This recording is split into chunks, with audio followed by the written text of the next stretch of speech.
గౌరవ పార్లమెంట్ సభ్యులు ఈటెల రాజేందర్ రెడ్డి గారు చాలా మాట్లాడుతూ ఉన్నాడు. ఆయన ఏ కులం ఆయనకే స్పష్టత లేదు. ఈటెల రాజేందర్ గౌరవనీయ ఎంపీలు గారు వీళ్ళ క్లారిఫై చేయాలా, ఆయన ముదిరాజ్ కులానికి చెందిన వ్యక్తి, రెడ్డి కులానికి చెందిన వ్యక్తి. బీజేపీలో ప్రెసిడెంట్ పదవి దక్కట్లేదని ఆ ఆక్రోశాన్నంతా మిగతా వీళ్ళ మీద కక్కే ప్రయత్నం చేస్తూ ఉన్నాడు.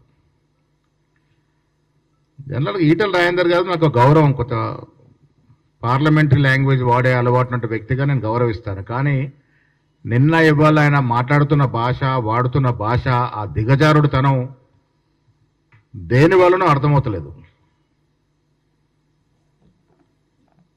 ఆయనకి పదవి రాకుండా కిషన్ రెడ్డి గారు అడ్డుపడితే ఆ ఆక్రోశం అంతా రేవంత్ రెడ్డి గారి మీద ఇస్తా ఉన్నాడు. ఏం భాష మాట్లాడుతున్నాడు ఒక ముఖ్యమంత్రి గురించి? ఒక పార్లమెంట్ సభ్యుడే ఉన్న వ్యక్తి మీ హయాంలో కాదా ఈ రాష్ట్రం దివాలా తీసింది? మీరు ఆర్థిక శాఖ మంత్రిగా పనిచేసిన సందర్భంలో ఈ రాష్ట్రము దివాలా తీసిన పరిస్థితి మీరు మర్చిపోయినరా? కేసీఆర్ నిర్వాహకం, నీ నిర్వాహకం వల్లే కదా ఈ రాష్ట్రం 6.5 లక్షల కోట్ల అప్పులో కూరుకుపోయింది. హైడ్రా గురించి మాట్లాడుతున్న మీ నిర్వాహకం వల్లే కదా ఈ భూములని కబ్జాలకు గురైనాయి. నీవే దేవాదాయ శాఖ భూములు కబ్జా చేసావని మీద కేసు ఉంది కదా. హైడ్రా ఒక దూరదృష్టితో తీసుకొచ్చినటువంటి కార్యక్రమము. టీఆర్ఎస్ నాయకులు, మంత్రులు, ఎమ్మెల్యేలు, ఎమ్మెల్సీల యొక్క ప్రోద్బలం వల్ల ప్రభుత్వ స్థలాలు, ప్రభుత్వ చెరువులు టీఆర్ఎస్ నాయకులు కబ్జా చేశారు. కాబట్టి హైడ్రా ద్వారా వాటన్నిటినీ ప్రభుత్వపరం చేయాలని ప్రయత్నం చేస్తూ ఉంది ప్రభుత్వం. హైడ్రా గురించి మాట్లాడతాడు. భూములు కబ్జా మీ హయాంలో కదా, నువ్వు మంత్రి ఎరగబెట్టిన రోజులున్నాయి కదా. ఇవాళ ప్రభుత్వం పడిపోతుంది అంటారు. ఎందుకు పడిపోతుంది ఆయన? మీరు బీసీగా ఉండి ఆనాడు కేసీఆర్కి అడుగులకు మడులు దొత్తి బీసీలకు చేయలేకపోయినారు కాబట్టి ఇలా కుల సర్వే చేసినందుకు ప్రభుత్వం పడిపోతుందా? సగర్వంగా 42% రిజర్వేషన్ బీసీలకు ఇచ్చినందుకు ప్రభుత్వం పడిపోతుందా? మహిళలకు ఉచితంగా బస్సు ఇచ్చినందుకు పడిపోతుందా? సన్న బియ్యాల కార్యక్రమం ప్రపంచ చరిత్రలో ఎక్కడ లేని విధంగా సన్న బియ్యాల కార్యక్రమం ప్రారంభించినందుకు పడిపోతుందా?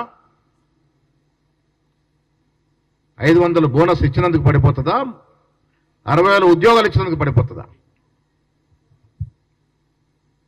కేసీఆర్ హయాంలో చాతగాని మంత్రులుగా, దద్దమ్మలుగా ఉన్నటువంటి మీరు ఇక్కడ తీసి తగిలేసి మీరు బయటకు తన్నేస్తే బీజేపీ పార్టీలో పోయినారు. ఇలా బీజేపీలో ఇమ్మలేకపోతా ఉన్నారు. మళ్ళీ కేసీఆర్ వైపు చూస్తూ ఉన్నారా? అందుకే కేసీఆర్ బాటలో మాట్లాడుతూ ఉన్నారా మీరు? నాకు అనుమానం వస్తుంది మళ్ళీ ఈటెల రాజేందర్ గారు కేసీఆర్ వైపు చూస్తున్నారేమోనని. బీజేపీ రాష్ట్ర అధ్యక్ష పదవి రావట్లేదని ఆ అక్కస్తో కక్కస్తో ఇష్టం వచ్చిన రీతిలో మాట్లాడుతానంటే చెల్లదు. ఒక పార్లమెంట్ సభ్యుడిగా ఉన్నావు, గౌరవంతో మాట్లాడి నేర్చుకోవాలి. ముఖ్యమంత్రిని పట్టుకొని ఇష్టారాజ్యంగా మాట్లాడతానంటే ఒక విజిలేస్తే చాలు. మేము మా కార్యకర్తలు ఏం చేస్తారో చూసుకో. సీనియర్ నాయకుడిగా ఉన్నావు, చాలా సందర్భంలో మీరు గౌరవంగా మాట్లాడడం చూశానని. ఎందుకు ఇంతకు దిగజారి మాట్లాడుతూ ఉన్నారు రాజేందర్ గారు? పదవులు వస్తాయి పోతాయి, బీజేపీ అధ్యక్ష పదవి వస్తుందో రాదో, ఆ అక్కస్తో మీరు ముఖ్యమంత్రి గారు మీరు మాట్లాడడం, మీరు వాడిన భాష చాలా ఆక్షేపణీయము.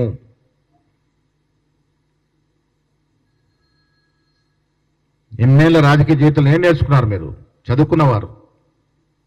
సంస్కారాన్ని మంట కలిపే విధంగా మాట్లాడడం అనేది మంచి పద్ధతి కాదు అనే మాట ఈ సందర్భంగా మనవి చేస్తా ఉన్నాను.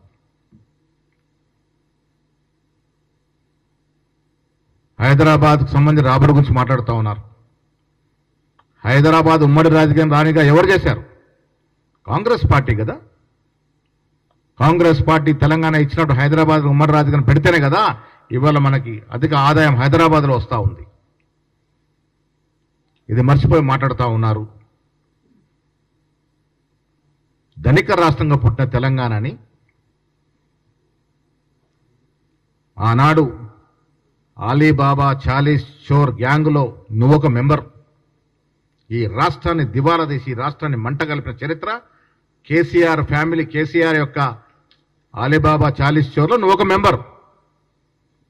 మీకు ఇవాళ రాష్ట్రం గురించి, రాష్ట్ర అభివృద్ధి గురించి మాట్లాడే అర్హత ఎక్కడది? ముఖ్యమంత్రి గారి గురించి మాట్లాడే అర్హత ఎక్కడది? రేవంత్ రెడ్డి గారిని ప్రజలు మెచ్చి నచ్చి ఎన్నుకున్నారు, ముఖ్యమంత్రి చేశారు. ప్రజలకు అనుగుణ పాలన జరుగుతూ ఉంది. ఉద్యోగాలు కావచ్చు, సంక్షేమం కావచ్చు, విద్యా వైద్య రంగంలో అభివృద్ధి కావచ్చు, కాన్షియన్స్లో డెవలప్మెంట్ కావచ్చు, అన్ని రకాలుగా అభివృద్ధి జరుగుతూ ఉంటే కళ్ళలో కనబడినట్టు ఆ బీఆర్ఎస్ నాయకుల యొక్క బారిని అందుకొని మాట్లాడుతూ ఉన్నాడు. ఈయన మాటలకి బీఆర్ఎస్ నాయకులు కేటీఆర్ మాటలకి ఏం తేడా లేదు. నాకైతే బీజేపీ నాయకుడిలాగా కాదు, పాత బీఆర్ఎస్ నాయకులాగానే మాట్లాడుతున్నాడు కనబడతా ఉంది. ఇవాళ ఆర్థిక మాధ్యమం ప్రపంచవ్యాప్తంగా ఉంది. అమెరికాలో ఆర్థిక మాధ్యమం ఉంది, విదేశాల్లో అంతటా ఉంది, మన దేశంలో ఉంది. టీఆర్ఎస్ హయాం ఉన్నప్పుడు స్టార్ట్ అయిన ఆర్థిక మాధ్యమం ఇప్పుడు నడుస్తూ ఉంది. దాన్ని అధిగమించి ఇవాళ రాష్ట్రాన్ని పాలిస్తూ ఉంది కాంగ్రెస్ పార్టీ. ఆర్థిక నిపుణులతో చక్కగా చూడిచి ఇవన్నీ చేస్తూ ఉన్నటువంటి సందర్భం. మాటికి అభివృద్ధి గురించి, ముఖ్యమంత్రి గురించి కిషన్ రెడ్డి గారు, సంజయ్ గారు, రాజేందర్ గారు ఏం మాట్లాడుతూ అర్థమవుతలేదు. అడుగు అడుగున అడ్డుపడుతుంది బీజేపీ. రాష్ట్ర అభివృద్ధికి అడ్డుపడుతుంది ఎవరు?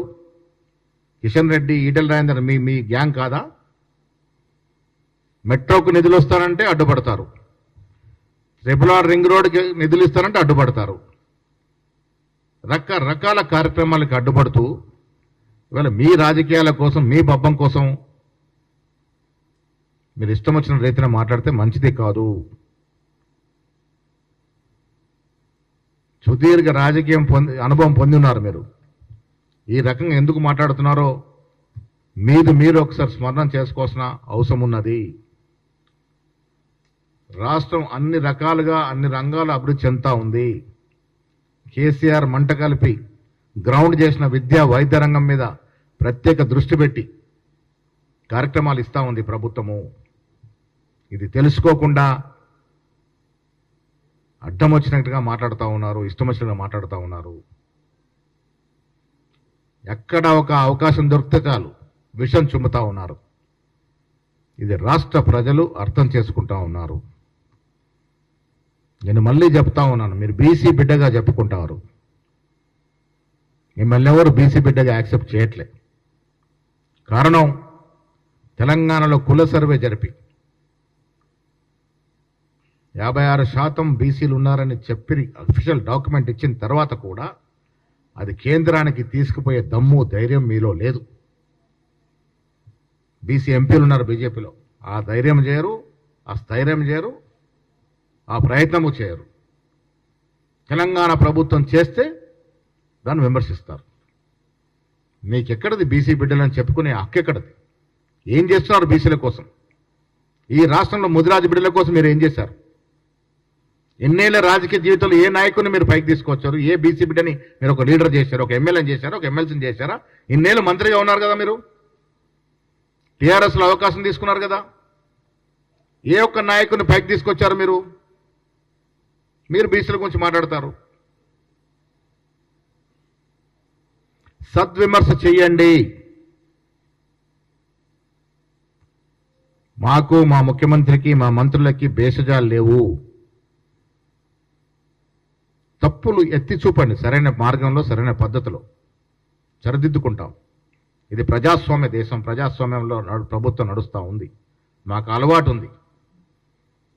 కానీ మీ అవసరాల కోసం, మీకేదో పదవులు రాలేదు బీజేపీలో అని హైకమాండ్ దృష్టిని ఆకర్షించాలి కాబట్టి ఎవరినంటే వారిని ఇష్టం వచ్చినట్టు మాట్లాడతామంటే ప్రజలు ఊరుతూ కూర్చోరు.